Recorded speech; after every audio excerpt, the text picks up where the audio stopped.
secondes. 20 heures, 0 minutes, 20 secondes.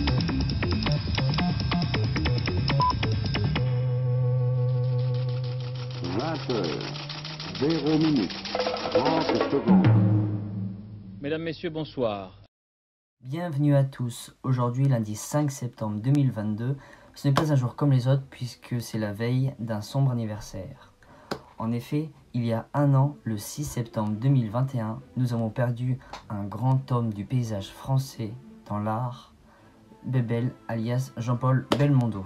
Dans cette vidéo, nous allons aborder comment cette légende s'est installée dans le théâtre et dans le cinéma français, comment il a pu faire succès sur succès entre 1970 et 1985 et comment il a fait la fin de ses jours de 1990 voire 2001 suite à son AVC jusqu'à 2021. Dans le rubrique Le Club des 5, nous verrons les 5 films marquants, nous verrons les 5 dates importantes de Jean-Paul Belmondo et nous verrons enfin les 5 personnes qui ont été essentielles pour lui. C'est parti!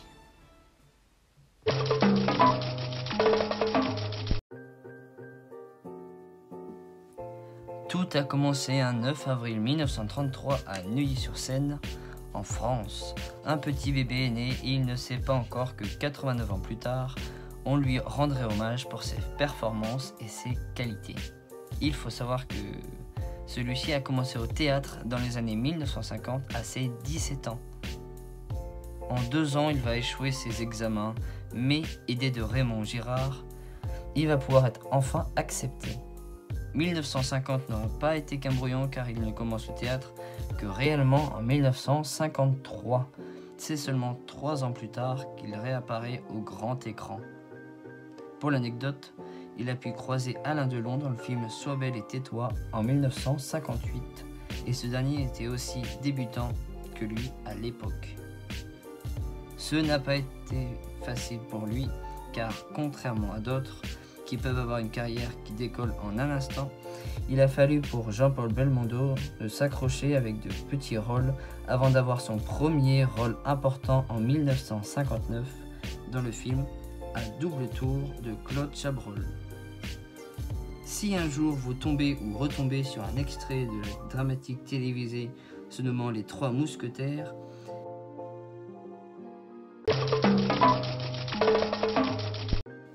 nous parlions d'un fameux débutant en 1958 se prénommant Alain Delon. C'est drôle, mais 12 ans après, il s'est retrouvé avec son rival au box-office en partageant la vedette avec Bébel dans le film Borsalino de 1970 réalisé par Jacques Deray. Ce sera un succès, voire un triomphe, puisque le film atteint pratiquement les 5 millions d'entrées. Certains connaissent Jean-Paul Belmondo pour ses fameuses cascades. Ça tombe bien car en 1975, il remporte un succès important avec le film Peur sur la ville. Parmi de nombreuses cascades dangereuses et risquées, il ne gardera que quelques égratignures appréciées du public. On remarque qu'au fil du temps, le public va s'attacher à lui pour ses cascades qui mettent les yeux des spectateurs grands ouverts et épatés. Ce monstre du cinéma français sera catalogué pour son humour et sa façon de se poser avec une cascade toutes les 2 minutes accrochant le public à un spectacle d'action dynamique et rythmé. Il sera ainsi jusqu'en 1985, date où il a tourné Hold Up, une comédie policière dans laquelle il a refusé d'être doublé. Il s'est blessé assez sérieusement durant une cascade. Ce sera donc cet événement pour lui qui fera ralentir son rythme de cascadeur. Les succès s'enchaînent et la renommée de Bébel se fait une place dans le patrimoine français. Revenant à l'écran qu'en 1992, c'est un Belmondo en plein passage vers la fin du jeune débutant. Le temps passe et on le voit de moins en moins en grande forme.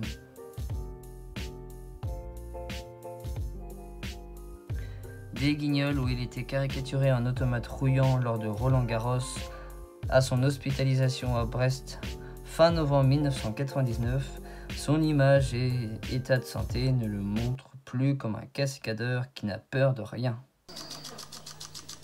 Et son arrosage automatique. Ah, c'est vraiment du loisir de haut niveau, hein. Et voici 2001, le drame. Il est atteint d'un accident vasculaire cérébral dit AVC. Il a subi une paralysie faciale du côté droit suite à un caillot. Ce n'est pas la fin pour lui, heureusement. D'ici à sa mort, l'an dernier, il a pu être promu commandeur dans l'ordre national de la Légion d'honneur en 2007. Quelques années plus tard, en 2015, il annonce la fin de sa carrière sur RTL. Elle aura quand même duré entre 1953 et 2015, soit 62 ans. Ce sera en 2017 une ovation d'applaudissements lorsque le public de la cérémonie des Césars ont félicité Jean-Paul Belmondo avec une part d'immense fierté et de reconnaissance.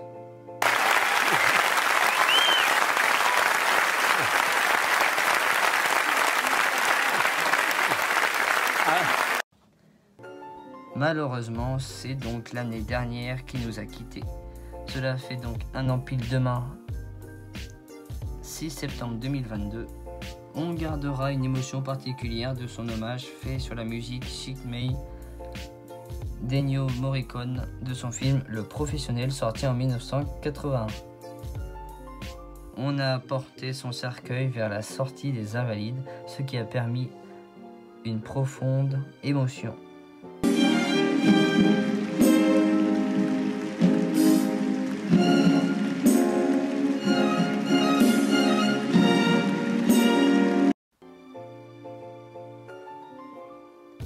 Sur ce, passons maintenant au club des 5.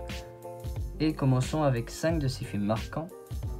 Nous avons eu le droit à Cartouche en 1962, à L'Héritier en 1973, Au Professionnel en 1980, à Amazon sorti en 2000 et Un homme et son chien en 2008. Pour les 5 dates importantes, les voici. Enfin, il nous reste les 5 personnes importantes pour lui, sans compter sa famille, que voici.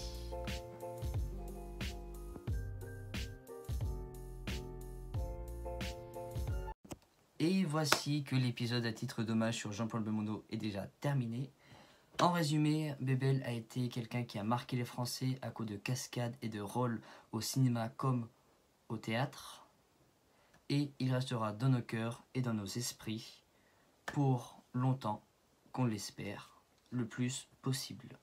C'était Nico, pensez à vous abonner, liker, partager. Partagez aussi et partagez encore. Autant qu'il faut, on a besoin de faire grandir cette chaîne. Passez une bonne matinée pour les lève-tôt et une bonne soirée pour les couches tard. Ciao.